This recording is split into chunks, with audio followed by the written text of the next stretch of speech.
Hey everyone, this is a hopefully short video about free speech. So, the First Amendment gives us 5 different protections that are all closely tied together. We have the freedom to practice any or no religion and to have beliefs about that religion and then to practice that religion. With some obvious limitations, I would say no human sacrifice, maybe minimum age requirements on certain things. Then we have free speech, freedom of press, freedom to come together peacefully, right, to assemble, to share a message, to promote a message, and then freedom to tell the government that it's doing a bad job and it needs to correct course. These are partly explained in the Declaration as a sentiment of values. This is where they are set concretely in law. So the free speech element is the one that we're going to talk about. And why is free speech important? Well, a handful of reasons. Some of them are very selfish, and some of them are much more broadly applicable, right? Given the choice, most people do prefer more personal autonomy and more liberty than less. Though that gets sketchy when we talk about different cultures, and so we won't go too far down that road. But in a society that a priori does celebrate and value freedom, autonomy, right, and liberty, free speech is a must. It's a must because I need to be able to interpret the world according to my experiences and values and the information that I take in, and not to have some coercive external power, government, force me to think or say something that I don't actually believe or agree with, which is, right, that should be like, oh yeah, Soviet Russia, Communist China, North Korea, right? And China more so in the past, but it's still got its problems.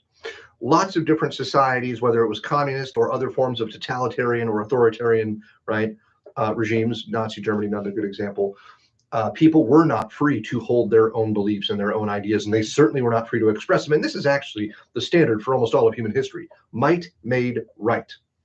And this is just an unfortunate but practical reality of our existence. Free speech is just another way, a different way.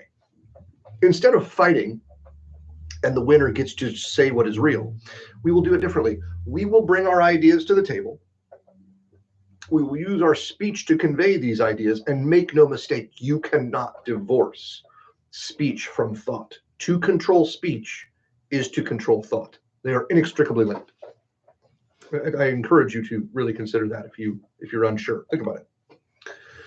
We'll come to the marketplace of ideas with our respective and sometimes conflicting positions, and through logic, through reason, through debate, we will come to a closer approximation of reality so that we can act in accordance with that reality and have greater success and happiness.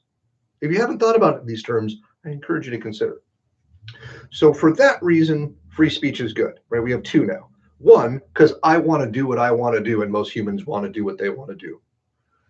But then also from a societal perspective, free speech is a better mechanism for organizing ourselves and for directing our efforts and our resources. Free speech has its problems, of course. What are its limitations? Well, you can't yell fire in a crowded theater when there's no fire. Could cause harm. In fact, it's likely to cause harm, which is why you can't do it. You can't make direct threats of violence. You can't call for violence on some larger scale against this group, that group, or this individual or that individual. It's the same thing. Can't do that, right? Because if you directly threaten me, my assumption is that you will go through with it. And then I would be forced to act in accordance with that, and then we have violence. So no making violent threats against people, because the assumption is that you'll go through with it, if you're curious as to why we operate that way. You can't lie about people. You can't say dishonest things about people that, and especially when they lead to harm, right? So we have libel and defamation laws. Now, you and I on the low level here, we're the average Janes and Joes. If somebody says something dishonest about us, one of us, that leads to physical, financial, social, or political harm, we have a legal remedy to that. Libel law, right, and defamation. As you become more famous, you're a politician, you're a sports star, you're a movie star, you're whatever. If you are in the public eye, that bar for proving that harm is harder and harder to do. Something to consider. Hate speech. Hate speech is a real mess. There are words that are largely designed to harm, but they impact people differently, right? The N word for a Black American is going to have a different impact on them than someone calling me a Mick or a Wop or a Goomba, right? Or some Italian or Irish epithet. But even within that group of Black Americans, many people will interpret that word differently. Some people use it themselves casually between friends. Some take serious offense to it, and some don't care at all.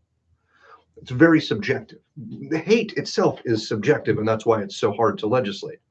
Let's step away from some of the low-hanging fruit. What about political or philosophical or ideological disagreements? Right, there is a host of disagreements, whether it's religious or ideological, where someone might say, you uttering this idea, this set of ideas, is itself hateful. Oh, okay, really?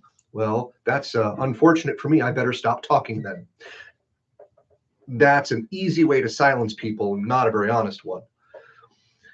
When things are the most contentious and when there is the most disagreement is exactly when we need free speech to figure out what is real and what is not. There's compromise somewhere along the road. We have to go find it. And so when you want to silence people, that's the time when you should not be silencing people, by and large. Hate speech doesn't work very well. What happens when you say something that is not intended to cause harm, but someone they claim harm? I didn't mean for you to interpret it that way. Well, no, I felt that way anyway, and now I've been wronged by you. Well, how can there possibly be a legal remedy for something like that? You don't even have the mens rea or the guilty mind of doing the thing with the intent to hurt. So legally speaking, how do they punish you for that? Hate speech, it's a mess. Social media is a nightmare, right? Social media platforms are not legally liable for the things that they have on their platforms because they don't create the content, they simply serve up the content. These laws may change, we'll see what happens, but there's a great amount of dishonesty and misinformation that comes from social media, and who knows how that will be handled. What we do know is deeply concerning. X used to be, or Twitter, was very left-leaning. Elon Musk came in and everybody said it became some right-wing hellscape. CNN, right by their own admission, said it's actually more balanced left-right than it's ever been before. And maybe that's better. I think it is better because balance is better than not balance. But we've got a whole slew of left-wing and right-wing social media platforms that are now, well, think about it. A social media platform where there's no dissenting opinions, all you're getting is distilled conservative or liberal perspectives. It completely subverts the free market of ideas where we actually have to clash and negotiate. So that's all just terrible. Free speech is tough. It's tough to manage. And we have more voices and more perspectives at play in our society now than ever before because of our legal, political, and social corrections for our oppression of various groups in the past. Also, there's just more and more different people, different groups that identify in different ways that are offering up more and more different opinions. And social media exacerbates that. Free speech is a mess, but the alternative is not free speech, which is probably worse. Consider this. Up in Canada, you can utter things that the government will censor you for, and they will force you to go into re-education. You know who else forced people to go into re-education for things they said or thought? In the UK, nearly 400 people plus at this point in the last, well, this was as of maybe 22 or 2023, right? Conversation with Constantine Kissin, comedian and a political analyst, whatever guy, and John Anderson, former Prime Minister of Australia. They were having a conversation.